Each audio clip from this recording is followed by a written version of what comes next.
কিন্তু জীবকে শিক্ষা দেওয়ার জন্য বলছে ভাইয়ের মতো ভাই নাই, বন্ধু নাই, আর ভাইয়ের মতো শত্রু নাই। এই সুদামা চট আই ভাই। সুদামারে কাঁধে লইয়া ছুটিয়া চলিল,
সংসার সুখী হয়ে রমণীর গুণে যোগ্যমান প্রতি যদি থাকে তার সনে মা।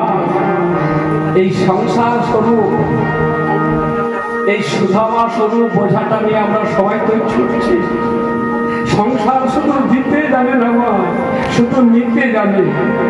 এই সংসারের জন্য ছোট্ট বয়স থেকে প্রত্যেকটি মা, বোন, ভাই, আত্মীয় স্বজন কিনা কর্ম করে গেলেন। আমার ছেলে যদি শরীর খারাপ করে মা, 2 ঘন্টা হরিনাম শুনছেন তো, 3 ঘন্টা হরিনাম শুনছেন তো, কত আশকি খুশকি, কত যন্ত্রণা, হাতুড়াটা জ্বালা, কিন্তু বলুন তো সত্যি করে হৃদয়ে হাত রেখে এই অবস্থাতেও যদি ছেলের শরীর খারাপ করে, যদি ছেলের একটু শরীর খারাপ করে আপনাকে যদি হসপিটালে গিয়ে থাকতে হয়, যদি বলে 7 দিন আপনাকে থাকতে হবে, আপনার বাড়িতে তেমন কোনো আত্মীয় নেই, বড়দের হয়তো দিনে 1-8 ঘন্টা কেউ থাকবে, বাকি আপনাকেই থাকতে হবে, কি বলবেন খোকা? খুব কষ্ট। আপনার যে দিকটা, যে কোলটা একটু ভারী লাগছে, অন্য কোলে শুয়ে দেবেন। বাবা যন্ত্রণা একটু কমেছে, ভার বহন করে যাচ্ছেন। ছেলেকে সুস্থ করলেন, বড় করলেন, সংসার সাজালেন, সংসার গুছালেন, সংসারে বিয়ে দিলেন, বউ মানলেন, নাতি চলে এলো, নাতনি চলে এলো, শুধু কর্ম করে গেলেন। ওই যে গাধার বয়স নিয়েছেন বলে গাধার মতো খাচ্ছেন, শান্তি একটু পেলেন না? সংসার কিছু আপনাকে দিল, উল্টো আপনাকে বলবে, আপনার নাতি বলবে, নাতনি বলবে, ছেলে বলবে, বৌমা বলবে, কি বলবে? বিরক্তি করবে, বলে মা তুমি এই কাজটা করে রাখতে পারোনি কেন? আপনি তো আর পাচ্ছেন না। আপনি 5 ঘন্টা খেটেছেন, 10 ঘন্টা খেটেছেন, অবিরত খেটেছেন, বিরক্তি আসেনি, কিন্তু হাত তো আপনি পাচ্ছেন না। যতক্ষণ গদর সংসারের মা ততক্ষণ কদর। যেমন দাঁত না থাকলে ভদর ভদর, প্রাচীর না থাকলে গোটাটাই সদর। জীবনের কোনো মূল্য নাই মা। কর্ম করতে পারবেন, ভালোবাসবে, রোজগার দিতে পারবেন, আদর করবে, রোজগার চলে যাবে, কর্মহীন হয়ে যাবেন, বিরক্তি করবে, দোতলা থেকে একতলায় আনবে, একতলা থেকে চালা ঘরে আনবে, শেষের সময় শেষ দেশে না তুলসীতলা শ্মশান ঘাটে চলে যাবেন। কিছুই পাওয়াও হলো না, কিছু দেওয়াও হলো না, শুধু গাধার মতো খেতে গেলাম। কিন্তু যদি বোঝা বোয়ার ক্ষমতা কম হয়, তার পিঠে যদি বেশি বোঝা দেওয়া হয়, সেই মা বাবা কি অবস্থা হয়?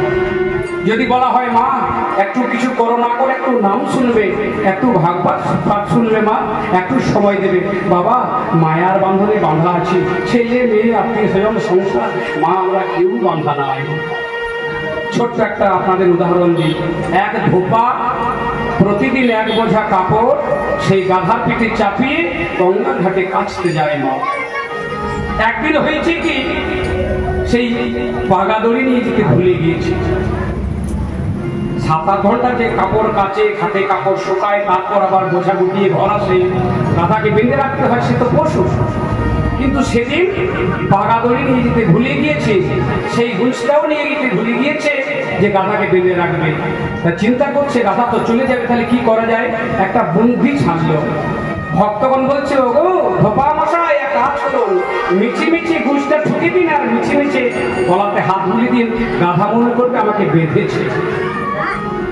এইবার কাপড় কাঁচা হয়ে গেল, মা কাপড় শুকিয়ে গেল, কাপড় গুটিয়ে নিল, বোঝা তৈরি করে গাধার পিঠে দিল।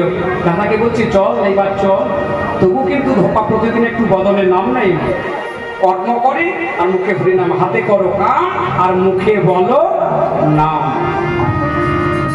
জয় গোবিন্দ পরমানন্দ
আমি না করলে করবে কে।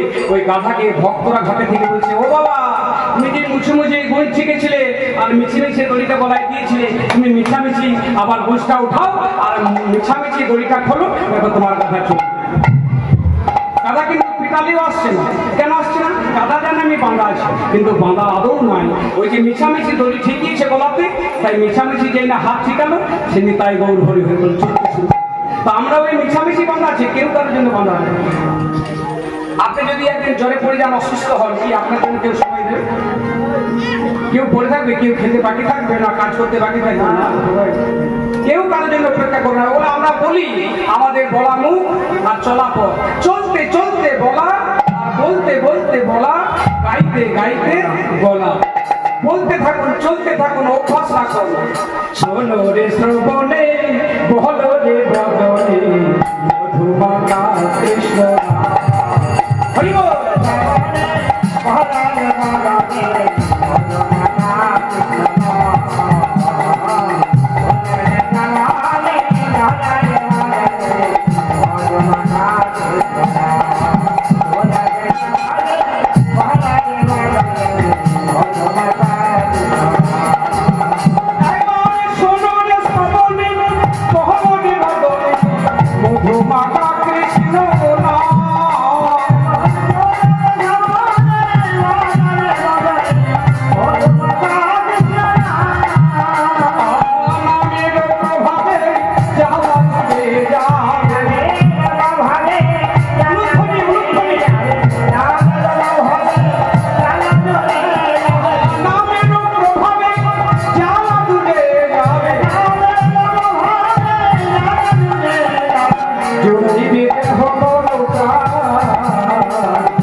আমি দাঁড়িয়ে যাচ্ছি, ভার নিয়ে দাঁড়িয়ে থাকে, চললে ভালো দাঁড়িয়ে আছি তো ভালো লাগছে না আমার, তুই খুব শুরু করছে না।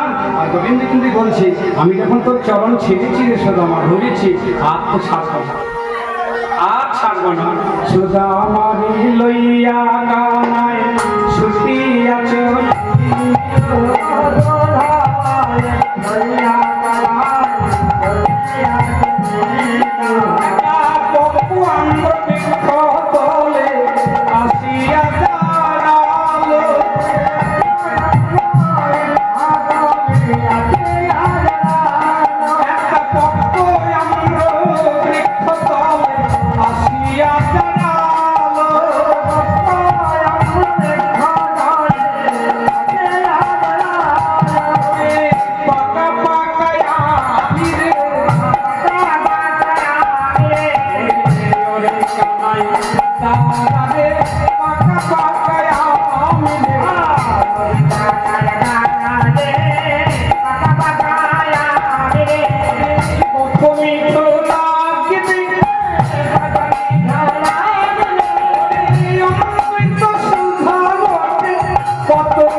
সুদামা পেড়ে নিল। এই কানাই নিচে নামা, নিচে নামা, নিচে নামা। এই দেখ কত সুন্দর পাকা। কিন্তু দেখ ভাই, প্রত্যেক দিন ঘর থেকে জানি সব তোকেই দিই। আর সত্যি কি মা, আপনারা যারাই ভজনে জনার্দনায়, নিরামিষ খান আর আমিষ খান, খাবার আগে অন্যের থালায় বসে তিনবার অন্তত জয় জনার্দন বলে প্রণাম করে নেবেন। যে কোনো জিনিস বা যে কোনো বস্তু ঘরে হলে আগে ঠাকুর খানে দেবেন, ভগবানের নামে দেবেন, তারপর খাবেন। আমাদের তাই কর্তব্য, তাই আমরা করি। তা কানাই রে, সব জিনিস প্রত্যেক দিন তোকে দিই, কিন্তু আজ দেব না ভাই। কেননা বনের মধ্যে আমতো, এই বনের জিনিস তোকে আগে দেওয়া যাবে না। আমাদের যদি প্রাণ যায়, তুই বাঁচাইলে বাঁচাইতে পারিস ভাই, কিন্তু তোর যদি কিছু হয়ে যায় আমরা কিছু করতে পারবো না ভাই। সেদিন বিষ জল পান করে আমরা মরেছিলাম, তুই আমাদের প্রাণ রক্ষা করেছিলি। সেদিন দাবাননকে ভক্ষণ করে তুই রক্ষা করেছিলি, কিন্তু তোর যদি কিছু হয় আমরা পারবো না ভাই। তাই আগে আমি একটু খাবো, তারপর তোকে দেবো। আমি এক কামড় খাবো, দেখবো যদি ভালো তাহলে তোকে দেবো, নইলে দেবো না। এক কামড় সুদামা খেলো, তারপর কানাইকে বলছে, না রে খুব ভালো মিষ্টি, এইবার তুই খা। কিন্তু দেখ ভাই, তুই সব খাস না, আমি এক কামড় খাবো, তুই এক কামড় খাবো। রাজি? বেশ ঠিক আছে। এবার এক কামড় খেয়ে কানাইকে দিয়েছি, কানাই খুব খাচ্ছে, বলছে এই একটু আমায় দে। কানাই দিয়েছি, যেই না সুদামা একটু খেয়েছে, এত মিষ্টি, এত মধুর। কানাই, জগতে যত মিষ্টি আছে, যত রকমের বস্তু আছে, তোর মুখে কি আছে ভাই? তোর মুখের একটু এত মিষ্টি কেন ভাই? তোর একটু বড় ভালো লাগে ভাই রে কানা।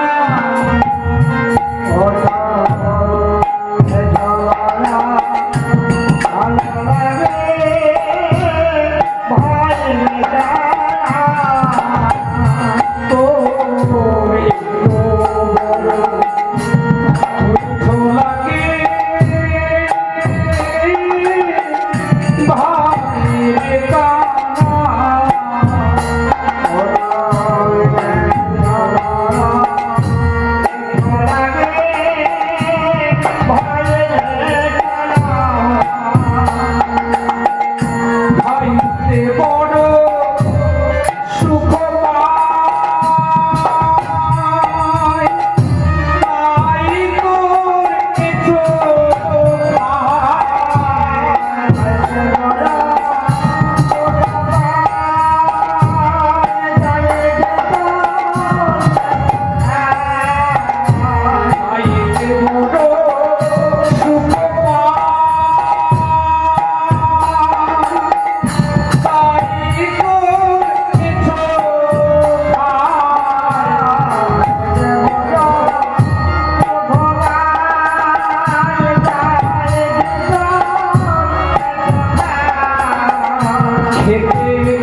দে ভাই ওরা গায়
আমার মুখে একটু মিষ্টি লাগছে না আমটা সত্যিকারের মিষ্টি বলে মিষ্টি লাগছে সেটা বল তবেই দেব এবার আমায় কিছু দে তবেই দেবো হ্যাঁ গো গোবিন্দের কাছে কিছু পেতে গেলে কিছু দিতে হয় এই যে আপনারা হরিনাম আস্বাদন করতে এসছেন কিছু দেবেন কিছু অর্থ দিয়েছেন বলে আমরা এসেছি তাহলে কিছু অর্থ আবার দেবেন কেন দেবেন না নিয়ম বলছি বিনা অর্থে কোনো জায়গায় যেতে নেই বা হরিনামও শ্রবণ করতে নেই কিছু দিতে হয় তাই এবার আমার কাছে কিছু নিবি কিছু দে বলি কি দেবো ভাই তবে আমার কাছে তো কোনো অর্থ করি নেই কিন্তু আমার মা না একটা বহুমূল্য রত্নহার আমার গলায় দিয়েছে এই উপহার নাও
নাকি রূপের গরব করি ধনের গরব করি অহংকার করি হ্যাঁ মা রূপে গৌরাঙ্গ মিলে গোবিন্দ মিলে যদি রূপে গৌর গোবিন্দ মিলত তাহলে কুব্জা পেত না রূপে যদি গৌর গোবিন্দ মিলত তাহলে কুব্জা যার কোনো রূপ নেই শরীরের গঠনও ভালো না একটা কুজ সে গোবিন্দ যদি বিদ্যায় গোবিন্দ পাওয়া যেতে পাণ্ডিত্য করে অনেকেই বলে না প্রতিদিন ভাগবত পাঠ গীতা পাঠ করতে হয় ভুল কথা মূর্খ লোক সে গীতা অধ্যয়ন করতে পারে না তবে হ্যাঁ বড় জোর অনেকেই স্মরণ করতে পারেন প্রভাতকালে যে শয্যায় বসে 18টি গীতার নাম স্মরণ করলে গীতা পাঠ করা হয় নাকি গীতা পাঠ করা হয় গঙ্গা গীতা সাবিত্রী সীতা সত্যা পতিব্রতা ব্রহ্মাবলী ব্রহ্মবিদ্যা ত্রিসন্ধ্যা মুক্তা দেহিনী অর্ধমাত্রা চিদানন্দ ভবাগ্নি ভন্ত নাশিনী বেদত্রয়ী পরানন্দ জ্ঞানপঞ্জরী নম গীতা নম গীতা নম আপনার গীতা পাঠ না করলেও গীতা পাঠ হয়ে যায় স্মরণ করলে হয় শয্যায় বসে বসে অহল্যা দ্রৌপদী কুন্তি মন্দোদরী তারা অজ্ঞান তিমির হরা গুরু ব্রহ্ম নারায়ণ যদি স্মরণ করে শয্যা ত্যাগ করতে পারেন ভগবান কথা দিয়েছেন 100-200 নয় লক্ষ লক্ষ যদি চোর ছেচর কন্যা আপনাদের পেছনে ছিল না অন্তত সেই দিনের রাতের মতো আপনাদের সতীত্ব হরণ হবে না ভগবানের কথা আর তো নিয়ম আছে বললাম না আপনারা আমরা কেউ উঠতে শিখিনি এখন উঠতে হয় কখন শয্যা ত্যাগ করা নিয়ম হচ্ছে সূর্য ওঠার 1 ঘন্টা 36 মিনিট আগে শয্যায় বসে বসে নামমালা স্মরণ করুন গুরুদেবের স্মরণ করুন তারপর দুহাত দিয়ে প্রণাম করে কিভাবে করবেন যারা রমণী আপনাদের ডান পাটা আগে চলে চলে তাই না? কি ব্যায়াম? আপনাদের ডান পাটা আগে চলে? বাবা বাবা আমি ভুলে গেছিলাম, আমাদের ডান পাটা চলে, আপনাদের বাঁ পা। তাহলে ডান পা, তারপর বাঁ পা, তারপরে অর্ধেক নিয়ে দু হাত দিয়ে সমুদ্র মেঘলে দেবী পর্বতী স্তন মণ্ডলে বিষ্ণু পত্নী নমস্তক ভাঙা পাদ স্পর্শ সমে। এবার প্রথমে তুলসী দর্শন করতে হয়, তারপরে গোয়াল ঘরে গিয়ে গাভী দর্শন করতে হয়, তারপর সংসার করুন, মঙ্গল হবেই হবে, হবেই হবে। শাস্ত্রী গৌর গৌর গৌর গৌর গৌর গৌর গৌর হে গৌর গৌর গৌর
এইভাবে ক্ষমাপ্রার্থনা চেয়ে নিয়ে ওই মন্ত্র উচ্চারণ করে সংসার করুন, সুখে হবেই হবে।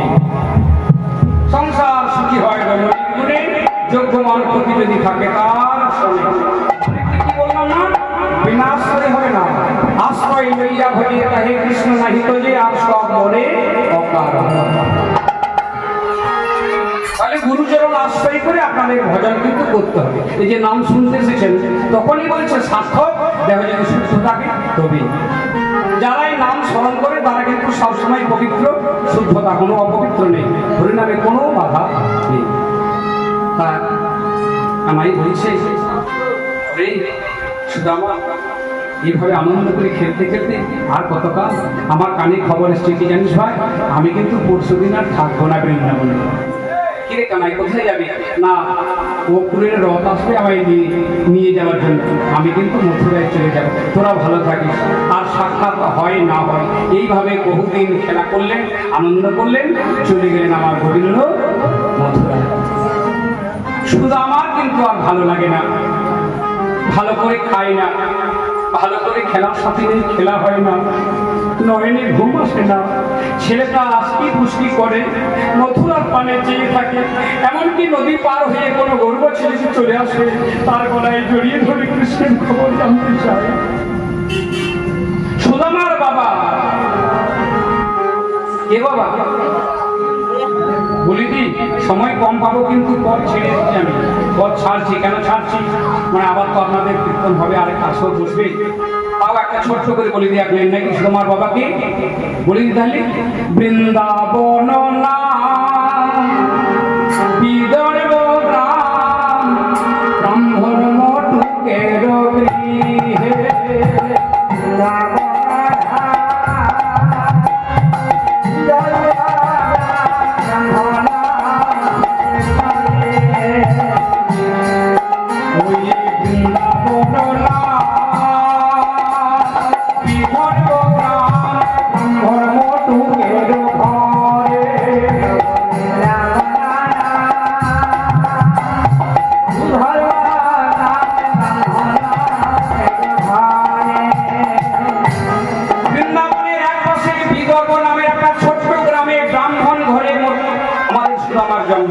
ব্রাহ্মণ, তার নাম মোটু ব্রাহ্মণের ছেলে হচ্ছে সুদামা, মায়ের নাম হচ্ছে রচনা দেবী। তা ভক্তের জন্ম কেমন দিনে হয়েছে, কেমন দিয়ে হচ্ছে হালকা করে বলে দিই। শুভ কার্তিক মাস উত্থান একাদশী, সব থেকে বড় একাদশী যেটা বলা হয়, যারা একাদশী ছেড়ে ফেলেছেন বা প্রথম ধরবেন, উত্থান একাদশী ধরলে খুব মঙ্গলদায়ক হয়। নিতাই গৌর হরি হরি বল। তা শুভ কার্তিক মাস উত্থান একাদশী সুদামার জন্ম হল। সেই সুদামা, তা সুদামার বাবা ওই মটু ব্রাহ্মণ আর ব্রাহ্মণী রচনা দেবী ঝরঝর করে ছেলের মুখে কাঁদছে। এই ছেলেটা ঘুমোচ্ছে না সারা রাত, ছেলেটা ভালো করে খেলছে না, ছেলেটা ভালো করে খাচ্ছে না। শুনছো স্বামী, কৃষ্ণ কোথায় একটু সন্ধান নিয়ে জানো, কৃষ্ণ যেখানে সেখানে আমার ছেলেটাকে দিয়েছে। তা মটু ব্রাহ্মণ সন্ধান নিতে নিতে দেখলো সান্দামণির কুলের আশ্রমে আর সুমতি দেবীর ওই আশ্রমে, মানে গুরুপত্নী আর গুরুদেব যেখানে আছেন সেখানে কৃষ্ণ বলরাম সখাগণ সবাই বিদ্যা অধ্যয়ন করতে চলে গিয়েছেন। সন্ধান করতে করতে করতে করতে সেখানে সন্ধান পেয়ে সুদামাকেও নিয়ে গেল সেই গুরুগৃহে। গুরুদেবের হাতে ধরে সুদামাকে সেখানে পাঠশালায় ভর্তি করে দিলেন। গুরুদেব জিজ্ঞাসা করছে, তোমরা কে কি শিখতে চাও বলো? কৃষ্ণ বলছে 64 বিদ্যা শ্রেষ্ঠ বিদ্যা সঙ্গীত বিদ্যা, আমি 64 কলায় শিখতে চাই। গুরুদেব অন্তরে সবই জানছেন, তবু মুছে হাসলো। এখন জন্মের পর জন্ম নিতে হবে, তবে 64 কলা শিখতে পারা যাবে। তবে তুমি তো জগতের গুরু, প্রেমে কল্পতরু, ভগকৃষ্ণ তোমার চরণে প্রণাম, বেশ তুমি তাই শিখবে। বলরামকে জিজ্ঞেস করছে, বলরাম তুমি কি শিখতে বলো? বলরাম বলছে আমি ধনুর্বিদ্যা শিখতে চাই। তথাস্তু তাই হবে। আর সুদামাকে জিজ্ঞাসা করছে, সুদামা তুমি কি শিখবে বাবা? সুদামাকে গুরুমা খুব ভালোবাসতে লাগলেন, দেখেই অন্তরটা কেঁপে দিল। কেন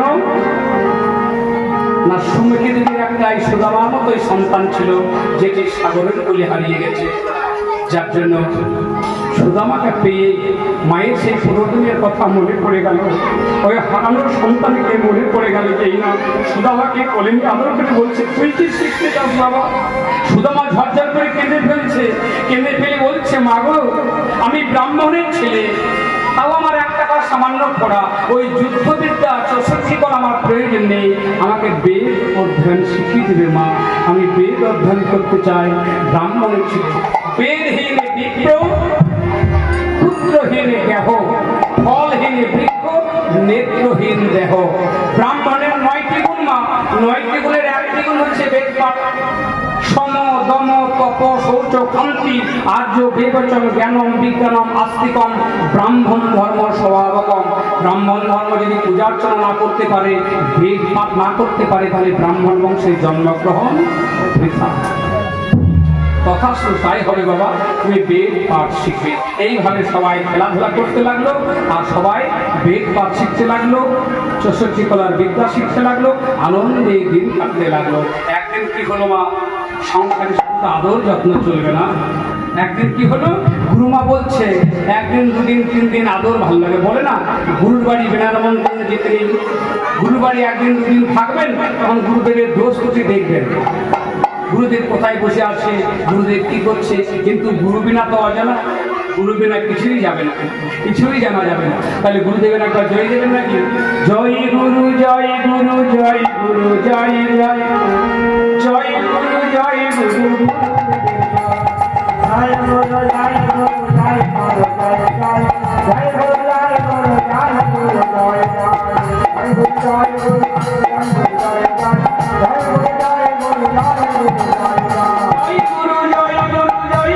জয় জয় গুরু জয় গুরু জয়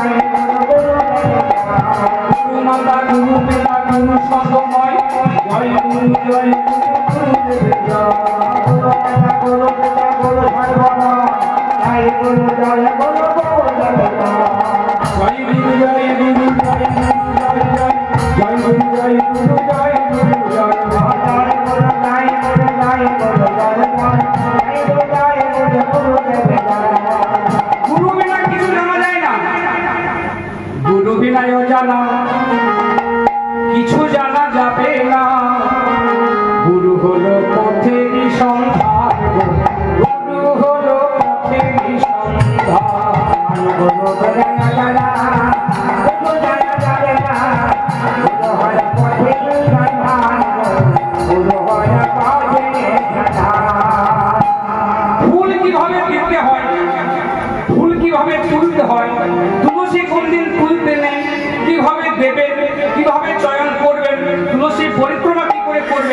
এগুলো শিক্ষাগুরু ছাড়া হয় না। তাহলে দীক্ষাগুরু কৃষ্ণ স্বরূপ, শিক্ষাগুরু রাধা স্বরূপ। দীক্ষাগুরু দীক্ষা দেয়, প্রয়োজনে আসে, অপ্রয়োজনে আসে না। আর শিক্ষাগুরু বারবার আসে, রাধা স্বরূপ। রাধা যে আরাধ্যে সে রাধা হাতে ধরে শিখিয়ে দেয় কোন দিকে প্রদীপ রাখবেন, প্রভাতকালে পূজা করলে নাম করলে কোন মুখে বসবেন, সন্ধ্যেবেলায় পূজা পাঠ নাম করলে কোন মুখে বসবেন। এগুলো শিক্ষাগুরু ছাড়া জানা যায়। গুরু কিনা অজানা কিছুই জানা যাবে না। গুরু হলো পথের সন্ধান, গুরু হলো পথের সন্ধান। গুরু জানা জানা জানা জানো না, গুরু হলো পথের সন্ধান, গুরু হলো পথের সন্ধান।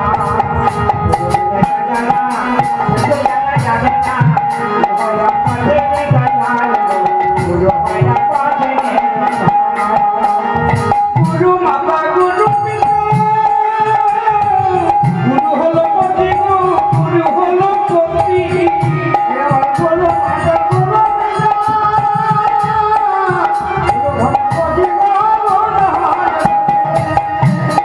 গুরু বিনা সংসারে নাহি আরো গতি, নাহি আরো। এইভাবে বাঁচতে বাঁচতে বাঁচতে বাঁচছে, যার যেমন ভাব তার তেমন পৌঁছে গেল বৃন্দাবন। যমুনা তলে গিয়ে স্নান করলেন, বলা বলি করছে, হ্যাঁ রে ওই এখনো তো গৌচারণ হচ্ছে না, এখনো তো বংশীধ্বনি হচ্ছে না, এখনো তো গোপালকে দেখতে পাচ্ছি না। বলবি দাঁড়া, অপেক্ষা কর। অপেক্ষা করতে লাগলো। যমুনায় স্নান করলো, ঝোপের আড়ালে গিয়ে ছায়াতে বসলো। দুজনে ঝরঝর করে কাঁদছে। গোপাল, 3 মাস ধরে হাঁটতে হাঁটতে এলাম, চোখের জলে মুখ ভাসিয়ে এলাম। তুমি নাকি ভক্তাধীন গোবিন্দ, ভক্তের কান্না সহ্য করতে পারো না, কিন্তু কই আজ পর্যন্ত তুমি এলে না। তখন চঞ্চলা বলছে, এই চম্পা, পাশের গ্রামে ভাগবত পাঠক কি বলেছিল, চোখে চশমা না নিলে গোবিন্দ দেখতে পাবে না। চশমা? বলি হ্যাঁ, কেমন চশমা? মানে কোন সাধুগুরু বৈষ্ণবের কৃপা ছাড়া গোবিন্দ দর্শন হবে না। ঠিক সেই সময়ে ওই যে বাবার কথা বললাম, সেই বাবা হন্তদন্ত করে চলে এলেন। আর ঝোপের আড়ালে ওই পুঁটলেটা নামিয়ে যমুনায় স্নান তর্পণ করতে লাগলেন। আর তখন চঞ্চলা আর চম্পা ওই পুঁটলিটা খুলে দেখতে লাগলো কি আছে। দেখলে একটা ছোট্ট কোটোর ভিতরে একটা ছোট্ট নাড়ু গোপাল রয়েছে, হাঁটু গাদা গোপাল। হাঁটুটা গেড়ে আছে ছোট্ট কেটোর ভিতরে, তাই ছোট্ট কেটোতে। কিন্তু যার যেমন ভাব তার তেমন না। চম্পা বলছে, গোপাল বলো, এই সাধু সাধু নয়, তোমাকে কত কষ্ট দিচ্ছে বলো। এই কোটোর ভিতরে ভরে রেখেছে, তোমাকে হাতু দিয়ে ভাঁজ করে রেখেছে, কত কষ্ট হচ্ছে। এই চঞ্চলা, যা যমুনা থেকে একটু বালুমাটি কাদা নিয়ে আয়, আমি গোপালের হাঁটুটা না মালিশ করে দেবো। সব যন্ত্রণা চলে গেলে গোপাল নিশ্চয়ই দাঁড়াবে।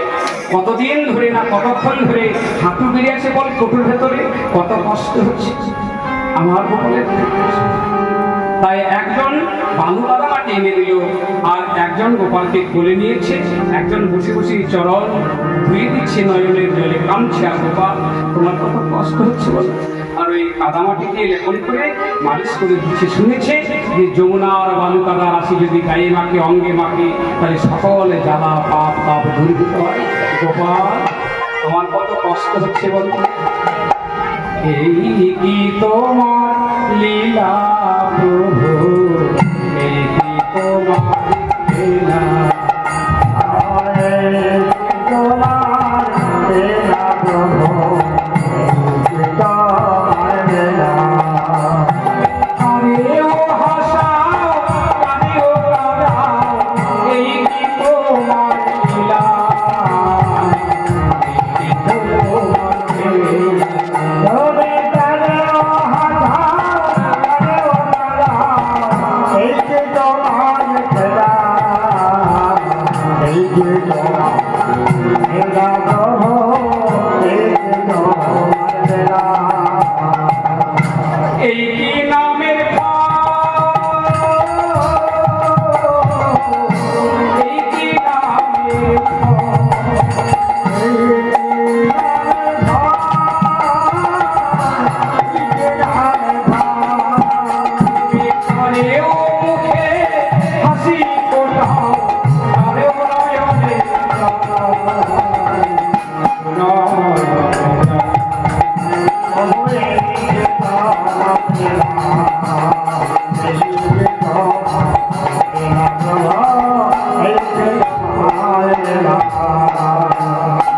খুব কাঁদছে। দেখতে দেখতে গোপাল আর হাঁটু বেঁধে রইল না, গোপাল দাঁড়িয়ে গেল। গোপাল কিন্তু হাঁটু কাদাই বটে, কিন্তু ভক্তের কান্নায় নয়নের জলে ভক্তের টানে ধরাধামে মানে এলেন গৌরী আমার গোবিন্দ। তৎসবাই দুজনের কান্না দেখে গোপাল দাঁড়িয়ে গেল। গোপাল দাঁড়াতে পেরেছ? বলো তোমার কত কষ্ট হচ্ছিল। ওরে ও চঞ্চলা, এরা ছোট্ট কেটুর মধ্যে এক পাশে লবণী রয়েছে, কত বেলা হয়েছে এখনো খাওয়াইনি। বলো গোপাল কত ক্ষুধা পেয়েছে, খুব দুষ্টু বটে, এখনো তোমায় খেতে দিননি। একটু খাও, একটু খাও গোপাল, একটু ননি খাও রে গোপাল, একটু ননি খাও, একটু ননি খাও গোপাল, একটু ননি খাও রে গোপাল, একটু ননি খাও। তুমি একটু ননি খাও রে গোপাল, একটু ননি খাও, ননি খাও।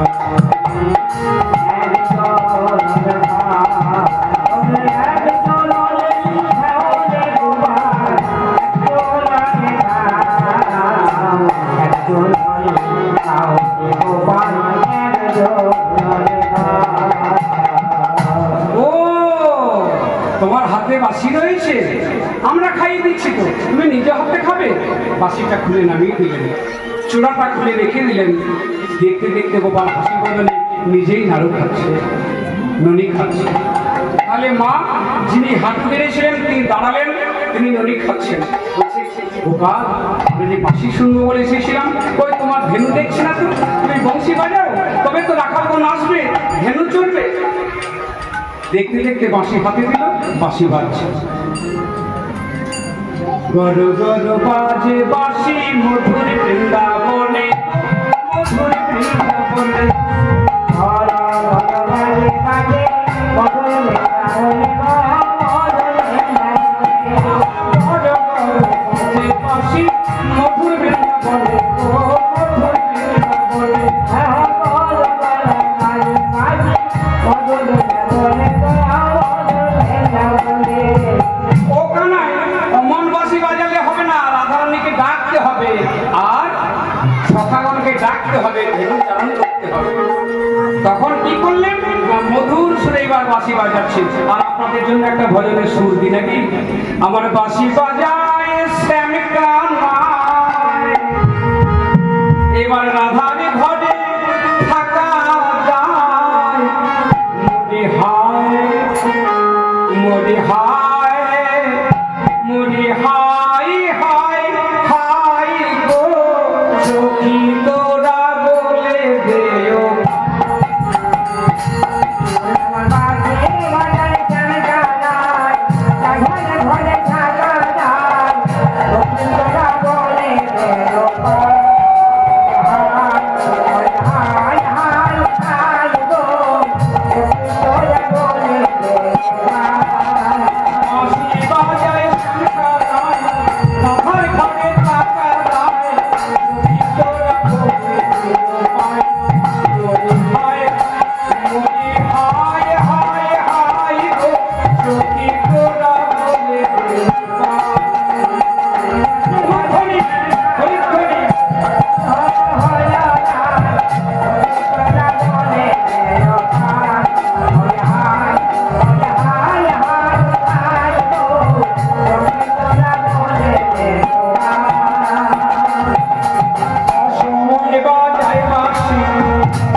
আমাকে এই ভালোবাসিস, আমার জন্য দুটো নারকেলের নাড়ু চুপ করতে পারবি না? ও যে করতে পারি, তাহলে তুই পাহারা থাকবি বল? গুরুমা এলে কিন্তু তোকে বলতে হবে, গুরুমা এখন স্নান করতে গেছে আর গুরু বাবা পূজা পাঠ করছে, তোর কোনো ভয় নাই, তুই নাড়ু চুরি কর, আমি আছি। ভগবানের কেমন বুদ্ধি, ভগবান কেমন বুদ্ধি দেখছে তা ঠিক পরীক্ষা করার জন্য। আর সুদামা গেছে নাড়ু আনতে, একটা নিচ্ছে আর কানাইয়ের পানে চাইছে। কানাই বলছে আরেকটা নে, গুরুমা আসেনি, আরেকটা নয়। এইভাবে কয়েকটা নেওয়া কারণ ঠিক সেই সময় গুরুমা মন্দিরে ঢুকে গেল। জেনে ঢুকে গেল, গুরুমাকে বলতে হলো না, কানাই চিৎকার করে জানিয়ে দিলেন, গুরুমা, গুরুমা, সুদামাকে আপনি খুব ভালোবাসেন তাই না? আপনি ভালো বলেন, ওর স্বভাব ভালো।